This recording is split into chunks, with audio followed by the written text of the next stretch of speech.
बिस्मिल्लाहिर्रहमानिर्रहीम। आज के इस लेक्चर में हम डिस्कस करने जा रहे हैं सोप इंडस्ट्री। तो सबसे पहले हम क्या करते हैं, सबसे पहले सिंपली हम केमिकली डिफाइन करते हैं कि व्हाट इज सोप। तो केमिकली अगर हम देखें, सोप हम किसे कहते हैं? Soaps are the sodium are the potassium salt of fatty acid.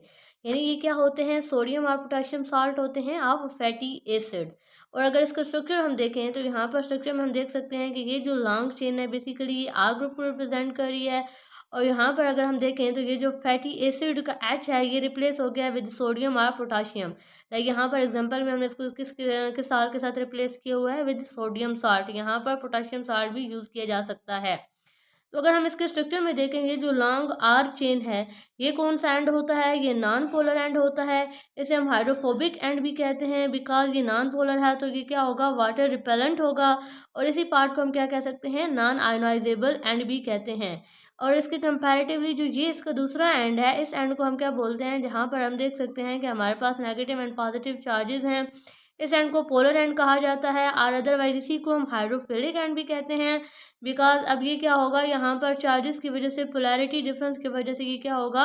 Water में डिजॉल्व हो सकेगा या वाटर के लिए अफिनिटी शो करेगा। दैट्स वाई इस एंड को हम क्या कह देते हैं? Hydrophilic and. और इसी पार्ट को हम क्या कहते हैं? आयोनाइजेबल एंड भी कहते हैं। तो अब अगर हम देखें, अगर हम रॉ मटेरियल देखें सोप इंडस्ट्री के, तो सोप इंडस्ट्री के रॉ मटेरियल को हम बेसिकली टू पार्ट्स में कैटेगराइज कर सकते हैं। एक है हमारे पास basic raw material and second one है हमारे पास additive. Basic raw material it's mean कि वो रॉ मटेरियल जिनसे जो सोप मैन्युफैक्चरिंग के लिए इसेंशियल हैं, जिनके बगैर सोप सिंथेसाइज नहीं होगा। और एडिटिव्स क्या होते हैं? एडिटिव्स बेसिकली वो सब्सटेंसेस होते हैं जिनको हम सोप की क्वालिटी को इन्हेंस करने के लिए यूज़ करते हैं। लाइक हम देख सकते हैं कि मार्केट में डिफरेंट काइंड के सोप अवेलेबल हैं, लेकिन क्या होता है कि हर सोप की जो बेसिक जो फार्मूला होता है वो सेम होता है, लेकिन जितनी भी कैटेगरीज के सोप हैं उनकी जो एडिशनल या जो एडिटिव प्रॉपर्टीज़ होती हैं वो डिफरेंट होती हैं। लाइक हर किसी की फ्रेगरेंस अलग होगी, किसी की जो लेदर फॉर्मेशन क्वालिटी है सबकी वो अलग होगी, सॉफ्टनिंग की प्रॉपर्टी अलग होगी। तो ये जो प्रॉपर्टीज़, जो एडिशनल प्रॉपर्टीज़ होती हैं, ये हर सोप की अलग क्यों होती हैं? बिकॉज उनमें डिफरेंट काइंड के एडिटिव्स यूज़ किए जाते हैं। तो अगर सोप के हम बेसिक रॉ मटेरियल देखें, बेसिक जो रॉ मटेरियल है ये हम क्या लेते हैं? ऑयल से लेते हैं या फिर फैट्स लेते हैं। साथ हमारे पास क्या होते हैं? अल्कलीज होते हैं एंड वाटर होता है। अब बेसिकली जो ऑयल या फैट होता है और जो अल्कली होता है, इन्हीं के बीच में रिएक्शन होता है और हमारे पास सोप सिंथेसिस होती है। ये अभी जब इसी लेक्चर में हम सोप मेकिंग प्रोसेस देखेंगे, वहाँ पर भी हमें आइडिया हो जाएगा कि किस तरीके से बेसिक रॉ मटेरियल को यूज़ करते हुए सोप को सिंथेसाइज किया जाता है। नेक्स्ट फिर बारी आती है एडिटिव्स की, जो फिर हम हमारी चॉइस के अकॉर्डिंग हम डिफरेंट काइंड के एडिटिव्स यूज़ कर सकते हैं। लाइक यहाँ पर कुछ एडिटिव्स मेंशन भी हैं जिनमें रोजेंस हो सकते हैं, बिल्डर्स हो सकते हैं, फिलर्स हो सकते हैं। एडिटिव्स जिन टर्म से हमें एक पॉइंट तो क्लियर हो गया कि ये जितने भी हम एडिटिव यूज़ करते हैं इनका फंक्शन क्या होता है? To enhance the properties of soap. तो लाइक यहाँ पर अगर हम लोग क्या करते हैं? रोजन यूज़ करते हैं, जैसे एग्जाम्पल में मेंशन भी है। गम अगर हम यूज़ करें तो ये क्या होता है? लेदर एनहेंसर होता है, यानी कि जो झाग बनाने का उसकी क्वालिटी होती है सोप की, उसको क्या कर देता है? इम्प्रूव कर देता है। और अगर हम बिल्डर्स यूज़ करें, लाइक एग्जांपल के तौर पर अगर हम सोडियम बाइकार्बोनेट, सोडियम कार्बोनेट या फिर सोडियम हाइड्रोक्साइड यूज़ करें, तो ये क्या करते हैं? ये क्लीनिंग प्रॉपर्टी को इन्हेंस कर देते हैं। इसी तरीके से अगर हम फिलर यूज़ करें लाइक टॉक, सोडियम सिलिकेट, तो ये भी क्या होते हैं? ये भी एडिटिव्स हैं, यानी कि ये भी क्या कर सकते हैं? सोप की जो लेदर फॉर्मेशन होती है या फिर जो सॉफ्टनिंग प्रॉपर्टी होती है उसको क्या करते हैं? इन्हेंस कर देते हैं। तो ये था बेसिक इंट्रोडक्शन ऑफ सोप। अब देखेंगे कि कौन से वो मैन्युफैक्चरिंग प्रोसेस हैं जिससे हम सोप को सिंथेसाइज कर सकते हैं। नेक्स्ट अब डिस्कस करते हैं मैन्युफैक्चरिंग ऑफ सोप। तो बेसिकली हम मैन्युफैक्चरिंग ऑफ सोप के टू प्रोसेसेस डिस्कस करेंगे, जिनमें से एक है कैटल प्रोसेस और बैच प्रोसेस एंड सेकंड है कंटीन्यूअस प्रोसेस। तो आज के इस लेक्चर में स्पेसिफिकली हम जस्ट फोकस करेंगे कैटल प्रोसेस और बैच प्रोसेस पे। तो सबसे पहले अगर हम यहाँ पर देखें फ्लो डायग्राम में, तो यहाँ पर जो पहला हमारे पास कंटेनर है, यहाँ पर क्या होगा? अभी हम जब इसी लेक्चर के स्टार्ट में इंट्रोडक्शन में देख चुके हैं कि जो बेसिक रॉ मटेरियल हैं उनमें कौन कौन से होते हैं। एक होते हैं फैट्स और आयल एंड साथ क्या होते हैं? अल्कली होते हैं। तो इस कंटेनर में हम देख सकते हैं कि हमने क्या लिया? फैट लिए या आयल लिए। और सेकंड कंटेनर में हमारे पास क्या प्रेजेंट है? अल्कली प्रेजेंट है। यहाँ पर अल्कली में सोडियम हाइड्रोक्साइड हो सकती है या फिर पोटाशियम हाइड्रोक्साइड, इन दोनों में से कोई भी पॉसिबल है। तो अब क्या होगा, फर्स्ट स्टेप क्या होगा, साथ ही यहाँ पर स्टेप्स को भी अंडरस्टैंड करते हैं। अगर हम देखें कि हमने जो यहाँ पर अभी हमने देखा भी सही कि यहाँ पर हम क्या ले रहे हैं, फैट्स आर आई ले रहे हैं। अगर हम लेते हैं फैट्स लेते हैं तो फैट्स हमें पता है कि क्या होते हैं, सॉलिड फॉर्म में होते हैं। तो पहला स्टेप क्या होगा, मेल्टिंग ऑफ फैट होगी। यही यहाँ पर स्टेप भी मेंशन है कि फर्स्ट स्टेप में हम क्या करेंगे, अगर हमने ऑयल की जगह फैट्स को लिया तो हम क्या करेंगे, मेल्टिंग ऑफ फैट्स करेंगे। मेल्टिंग में हम क्या करते हैं कि हम जो रॉ फैट्स होते हैं उनको हीट करते हैं with the help of steam. As result जो हमारे पास फैट्स होते हैं ये कन्वर्ट हो जाते हैं इनटू ऑयल। नेक्स्ट हम देख सकते हैं कि नेक्स्ट जो हमारे पास यहाँ पर सेक्शंस हैं, ये कौन से सेक्शंस हैं, फिल्ट्रेशन के सेक्शंस। इट्स मीन कि यहाँ पर जो फैट था उसको हमने ऑयल में कन्वर्ट कर दिया, उसको भी हम फिल्ट्रेशन यूनिट की तरफ सेंड करेंगे। यहाँ पर जो अल्कली है इसको भी हम क्या करेंगे, फिल्ट्रेशन यूनिट की तरफ सेंड करेंगे। नेक्स्ट यहाँ पर क्या होगा, फिल्ट्रेशन यूनिट। अब फिल्ट्रेशन यूनिट में क्या होगी, प्यूरिफिकेशन होगी, यानी कि जो फैट है या ऑयल है उसमें जो इम्प्योरिटीज़ हैं उनको रिमूव किया जाएगा। सिमिलरली यहाँ से जो अल्कली आ रही है उसमें जो इम्प्योरिटीज़ हैं फिल्ट्रेशन यूनिट से उसको रिमूव किया जाएगा। यही डिटेल यहाँ पर फिल्ट्रेशन यूनिट में देखते हैं कि फिल्ट्रेशन यूनिट में हम क्या करेंगे, जो हमारा लिक्विड रॉ फैट है, जो यहाँ पर लिक्विड रॉ फैट सिंथेसाइज हुआ है उसी को हम सेंड करते हैं फिल्ट्रेशन यूनिट में। फिल्ट्रेशन यूनिट नेम से इंडिकेट हो रहा है कि यहाँ पर जितने भी अनवांटेड पार्टिकल्स होंगे उनको हम क्या कर देंगे, रिमूव कर देंगे। तो नेक्स्ट यहाँ पर हम देख सकते हैं कि फिल्ट्रेशन के बाद यहाँ पर अगर हम देखें तो ये पंप लगा हुआ है। इसी तरीके से यहाँ पर अगर हम देखें तो ये पंप लगा हुआ है। बेसिकली अब ये क्या करेगा, जो हमारे पास अब फिल्ट्रेटेड या फिर जो हमारे पास क्या है, हम कह सकते हैं जो प्योर फैट्स एंड ऑयल है इसको सेंड करेगा टूवर्ड्स स्पोनिफिकेशन टैंक।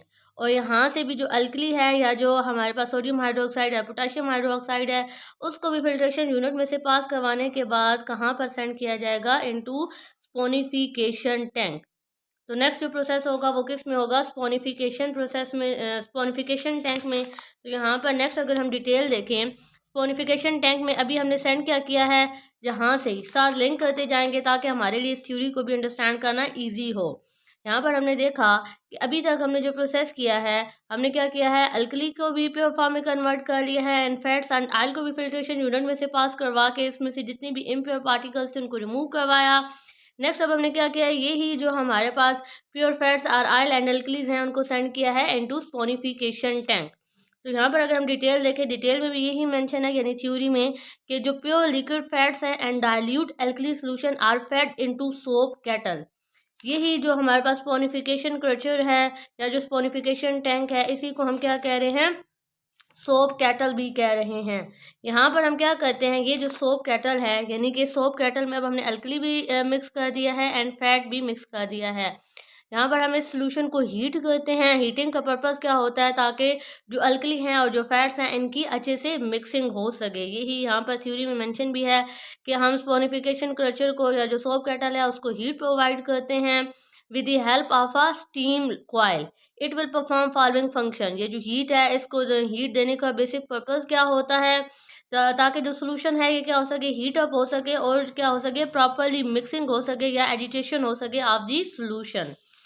तो इसी को अगर हम लोग अब देखें, यहाँ पर अगर हम लोग ड्रा करके भी देखें, यानी कि अब हमने क्या किया है, स्पोनिफिकेशन क्रचर में हमने जो सेंड किया है, क्या सेंड किया है, हमने फैट्स और ऑयल सेंड किए हैं और साथ क्या सेंड किया है, अल्कली सेंड किया है। फैट्स और ऑयल बेसिकली जो यहाँ पर हम लोग ले रहे होते हैं ये क्या होते हैं, ट्राइग्लाइसराइड्स होते हैं। अगर हम इनका फार्मूला देखें तो हमारे पास कुछ इस तरीके से, बल्कि यहाँ पर ये फार्मूला मेंशन भी है, इसी को जैसे अंडरस्टैंड करते हैं कि यानी कि अगर हम केमिस्ट्री देखें, हमने स्पोनिफिकेशन क्रचर में बेसिकली क्या क्या सेंड किया है, फैट्स सेंड किए हैं यानी कि ट्राइग्लाइसराइड सेंड किए हैं, ट्राइग्लाइसराइड सेंड किए हैं और साथ हमने क्या सेंड किए हैं, अल्कली। जैसे कि यहाँ पर हम देख सकते हैं कि हमने क्या लिया हुआ है, सोडियम हाइड्रोक्साइड। तो एज रिजल्ट क्या होगा कि ये जो अल्कली है और ये जो ट्राइग्लाइसराइड्स हैं इनके बिटवीन रिएक्शन होगा। अगर हम इस रिएक्शन को यहाँ पर अंडरस्टैंड करें तो हमारे पास कुछ इस तरीके से रिएक्शन होगा, bond CH, bond O, bond C double bond O, bond R। ये हमारे पास बेसिकली क्या है, ट्राइग्लाइसराइड्स हैं और इनका हम रिएक्शन किसके साथ करवा रहे हैं, विद अल्कली, जो कि यहाँ पर हमने क्या ली है, सोडियम हाइड्रोक्साइड। तो बेसिकली हमारे पास रिएक्शन क्या होगा कि यहाँ पर हम देख सकते हैं हमारे पास क्या किसकी फॉर्मेशन होगी, सो फॉर्मेशन होगी। सो फॉर्मेशन कैसे होगी, R bond C double bond O, bond O। जो यहाँ तक यूनिट है ये यूनिट ब्रेक हो जाएगा और नेगेटिव जो है ये क्या करेगा, मीडियम में से सोडियम के साथ बॉन्ड फॉर्मेशन कर लेगा। और इसी लेक्चर के स्टार्ट में अगर हम देखें तो हमने देखा भी था, यही क्या है, सोप का फार्मूला है। यानी कि एक तो यहाँ से क्या हो जाएगा, सोप सिंथेसाइज हो जाएगा। सेकेंडली हमारे पास क्या सिंथेसाइज होगा, जो ये रिमेनिंग पार्ट है ये इन द फॉर्म ऑफ ग्लाइसरीन या ग्लाइसरॉल इस तरीके से सेपरेट आउट हो जाएगा। तो हम देख सकते हैं कि स्पोनिफिकेशन कल्चर में एक हमने क्या सेंड किया, हमने सेंड किया फैट्स आरआईल, जो कि यहाँ पर क्या हैं, ट्राइग्लाइसराइड्स हैं। और साथ हमने इसका रिएक्शन करवाया विद अल्कली। तो हैज़ रिजल्ट हमारे पास दो प्रोडक्ट सिंथेसाइज हो रहे हैं, एक कौन से, जो सोप जो हमारा मेन प्रोडक्ट है, और साथ हम देख रहे हैं हमारे पास क्या सिंथेसाइज हो रही है, ग्लाइसरीन सिंथेसाइज हो रही है। तो होपफुली यहाँ तक क्लियर हुआ होगा कि सबसे पहले हमने फैट्स को किस फॉर्म में सेंड किया, फिर हमने अल्कली को प्योर किया, देन फिर अभी हम क्या कर रहे हैं, स्पोनिफिकेशन टैंक में जब इन दोनों को सेंड करेंगे यानी अल्कली को एंड फैट्स को, तो इन दोनों के बिटवीन रिएक्शन होगा। एज रिजल्ट जो हमारा टारगेट प्रोडक्ट है ये क्या हो जाएगा, सिंथेसाइज हो जाएगा। तो मजीद यहाँ से इसी स्टेप की डिटेल अंडरस्टैंड करते हैं स्पोनिफिकेशन टैंक की। मजीद इसमें डिटेल क्या है कि saponification reaction is characterised by hydrolysis of fats or oil, जिसको हम क्या कह सकते हैं, ट्राइग्लाइसराइड भी कह सकते हैं, by an alkali resulting in the formation of soap and glycerol. कि जो हमारे पास फैट्स होते हैं, जो ट्राइग्लाइसराइड्स होते हैं, ये अल्कली के साथ इस तरीके से रिएक्शन करते हैं कि एज अ रिजल्ट हम देख सकते हैं कि ग्लाइसरीन सिंथेसाइज हो रही है और साथ में क्या सिंथेसाइज हो रहा है, सोप सिंथेसाइज हो रहा है। नेक्स्ट क्या है, आफ्टर कंप्लीट स्पोनिफिकेशन, यानी कि जब ये रिएक्शन कंप्लीट हो जाएगा, कितने टाइम में, in about 4 to 5 hours soap will be present in solution form in cattle. तो जब हमारे पास क्या होगा, ये रिएक्शन कंप्लीट होगा, यानी स्पोनिफिकेशन कल्चर के अंदर अल्कली का और फैट्स का रिएक्शन होगा, और एज अ रिजल्ट अभी हम इक्वेशन से अंडरस्टैंड भी कर चुके हैं कि किस तरीके से सोप की सिंथेसिस होगी।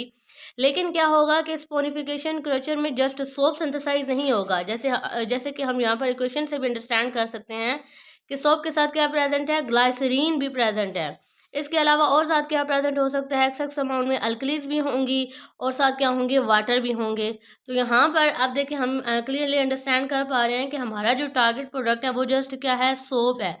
लेकिन इसके साथ एडिशनल प्रोडक्ट भी प्रेजेंट हैं, जिनमें वाटर भी प्रेजेंट है, ग्लाइसरीन भी प्रेजेंट है, अल्कली भी प्रेजेंट है। तो इट्स मीन अब हमने सोप सिंथेसिस तो कर लिया है, तो फिर नेक्स्ट हमारा टारगेट क्या होगा कि यही जो सोप है इसको हम क्या करें, सेपरेट करें from the rest of the solution. तो सेपरेशन के लिए बेसिकली फिर हम इसमें क्या ऐड करते हैं, इसमें हम ब्राइन ऐड करते हैं, यानी कि कंसनट्रेटेड सोडियम क्लोराइड ऐड करते हैं, या फिर हम कहते हैं कि 95% सोडियम क्लोराइड सोल्यूशन हम ऐड करते हैं। अब इसका क्या पर्पज़ है, ताकि जो सोप है उसको हम क्या कर सकें, उसको सेपरेट आउट कर सकें from the rest of solution. तो यही फिर नेक्स्ट यहाँ पर नेक्स्ट स्टेप की थ्योरी में भी मेंशन है कि फोर्थ स्टेप में हम क्या करते हैं, सेपरेशन करते हैं। सेपरेशन के लिए हम क्या यूज़ करते हैं, हम ब्राइन सोल्यूशन यूज़ करते हैं, ब्राइन को हम ऐड करते हैं टू द वेट सोप। तो as a result of adding this brine हमारे पास क्या होगा कि जो सोप है ये सेपरेट हो जाता है from the rest of solution, और जो फिर रेस्ट ऑफ सोल्यूशन है उसे हम क्या कह देते हैं, स्पेंट ले। यानी कि अगर हम इसको यहाँ से डायग्राम से अंडरस्टैंड करें, जब यहाँ पर हमने ब्राइन ऐड किया तो क्या होगा कि यहाँ पर हमने अभी देखा कि हमारे पास सोल्यूशन में क्या प्रेजेंट है, सोप प्रेजेंट है, और साथ जो रिमेनिंग यानी कि ग्लाइसरीन हो गया, जिसमें वाटर हो गया, एल्कलीज वगैरह जो प्रेजेंट हो गई, इस पूरे मिक्सचर को हम क्या कह देते हैं कि ये हमारे पास क्या है, स्पेंट ले है। जब हम क्या करेंगे, सोल्यूशन के अंदर ब्राइन ऐड करेंगे तो सोल्यूशन क्या हो जाएगा, सेपरेट आउट हो जाएगा इनटू सोप एंड स्पेंट ले। यही चीज़ हम यहाँ पर डायग्राम से भी साथ साथ अंडरस्टैंड करेंगे कि हमने क्या किया, जब ब्राइन ऐड किया तो एज रिजल्ट जो है जो हमारा यहाँ पर स्पोनिफिकेशन कल्चर के अंदर सोप है, एक तो ये इस तरीके से सेपरेट आउट हो जाएगा in the form of wet soap. Secondly भी यहाँ बल्कि इसको हम लोग इस तरीके से ऐसे अंडरस्टैंड करते हैं कि यहाँ से ये इस तरीके से इधर सेपरेट आउट हो गया, और साथ इसमें हम देखें तो स्पेंट ले भी क्या हो गया, सेपरेट हो गया है। इसी को मज़ीद यहाँ पर थ्योरी से कंटिन्यू करते हैं। अभी हमने यहाँ पर क्या देखा, सेपरेशन यूनिट में है हम, यानी कि फोर्थ स्टेप कर रहे हैं, जिसमें जब हमने ब्राइन ऐड किया तो एज अ रिजल्ट जो सोल्यूशन है वो सेपरेट आउट हो गया है इन the form of soap and spent ले। नेक्स्ट अब देखते हैं कि स्पेंट ले बेसिकली क्या होता है।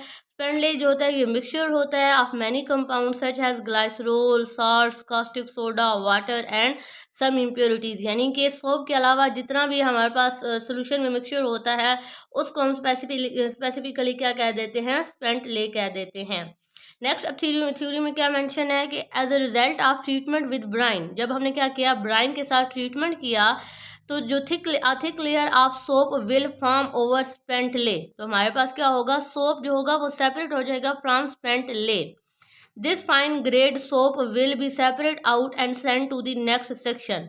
तो यही हमारा यहाँ पर फंक्शन था, यानी यही हमारा यहाँ पर पर्पस था ब्राइन को ऐड करने का, कि हम क्या कर सके, सोप को सेपरेट आउट कर सके from the rest of solution. तो यहाँ पर थ्योरी में यही मेंशन है कि जब हमने ब्राइन ऐड किया, हमारा सोप जो है वो सेपरेट हो गया from the rest of solution. तो अब नेक्स्ट स्टेप में क्या करेंगे, तो यहाँ पर अगर हम देखें, स्पेंट ले में भी अभी भी हमारे पास एक जो है यूजफुल प्रोडक्ट प्रेजेंट है, जिसे हम क्या कह रहे हैं, ग्लाइसरोल या फिर ग्लाइसरीन कह रहे हैं। यानी कि अगर हम देखें, फोर्थ स्टेप तक हमारे पास दो चीज़ें सेपरेट आउट हो चुकी हैं। एक तो है हमारे पास सोप, जो कि हमारा टारगेट प्रोडक्ट था, और सेकंड है हमारे पास स्पेंट ले। स्पेंट ले मीन्स अदर में भी अगर हम देखें तो अदर इम्प्योरिटीज के साथ इसमें एक और भी यूजफुल प्रोडक्ट प्रेजेंट है, जो कि क्या है, ग्लाइसरोल या फिर ग्लाइसरीन। तो दैट्स वाई फिर हम देख रहे हैं कि नेक्स्ट स्टेप भी क्या है, वो रिकवरी ऑफ ग्लाइसरीन है। यानी कि जो स्पेंट ले हमने सोप से सेपरेट किया है, इसमें भी हम क्या करते हैं कि इसको सेपरेट यूनिट में सेंड करके इसमें से ग्लाइसरीन को रिकवर कर लेते हैं। आप ग्लाइसरीन को कैसे रिकवर करते हैं, बेसिकली उसके भी तीन से चार स्टेप्स हैं, लेकिन क्योंकि इस लेक्चर में जो हमारा स्पेसिफिक टारगेट है वो सोप फॉर्मेशन है, दैट्स वे फिर हम क्या कर रहे हैं, जो रिकवरी ऑफ ग्लाइसरीन के स्टेप्स हैं उनको डिस्कस नहीं कर रहे। इसी पॉइंट को मीन रिकवरी ऑफ ग्लाइसरीन को अगर अब हम यहाँ पर डायग्राम से अंडरस्टैंड करें, तो यहाँ पर हम देख सकते हैं कि अभी तक इस स्टेप में wet soap and spent lye separate हो चुके थे। कैसे सेपरेट हुए थे, by addition of brine. Next अब हम देख रहे हैं कि स्पेंट ले में भी हमारे पास एक यूजफुल प्रोडक्ट है, जो कि क्या है, ग्लाइसरीन। तो यही जो स्पेंट ले है, इसकी हम क्या कर सकते हैं, फर्दर ट्रीटमेंट कर सकते हैं, और फर्दर ट्रीटमेंट से जो हमारे पास ग्लाइसरीन है इसको ऑब्टेन कर सकते हैं। लेकिन क्योंकि अभी हमारा टारगेट प्रोडक्ट ग्लाइसरीन नहीं है, तो दैट्स वाई इसके फर्दर स्टेप्स को हम डिस्कस नहीं करेंगे, बल्कि जो वेट सोप पे फिर हम फर्दर इसकी मॉडिफिकेशन करेंगे, हम उसको डिस्कस करेंगे। तो यहाँ पर हम देख सकते हैं जो हमारा टारगेट प्रोडक्ट है वो किस फॉर्म में है, वेट फॉर्म में है।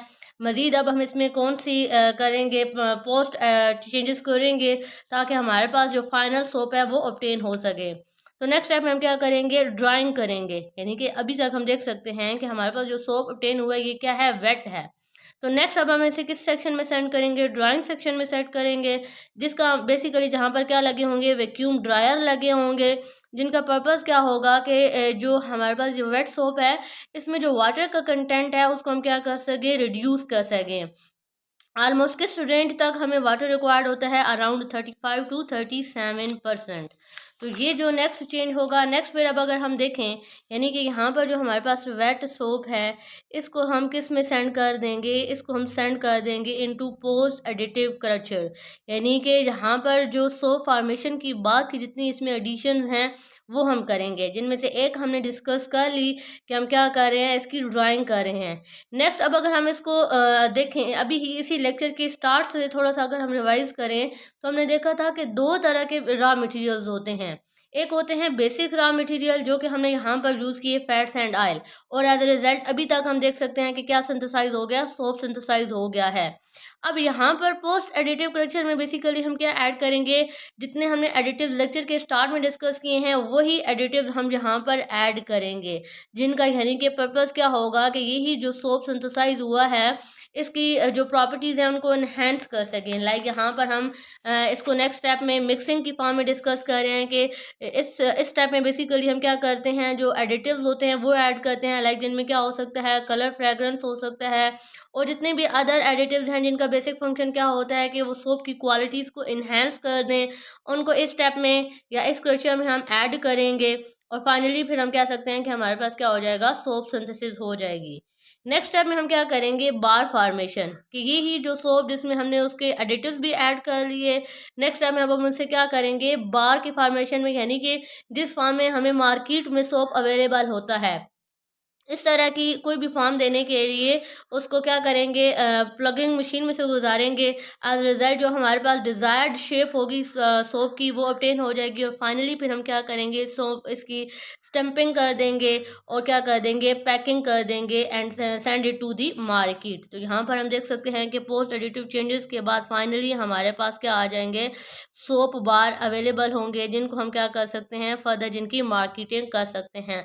तो होपफुली ये बैच प्रोसेस या फिर कैटल प्रोसेस आप लोगों को समझ आया होगा। इंशाल्लाह नेक्स्ट लेक्चर में हम अंडरस्टैंड करेंगे continuous process for the manufacturing of soap.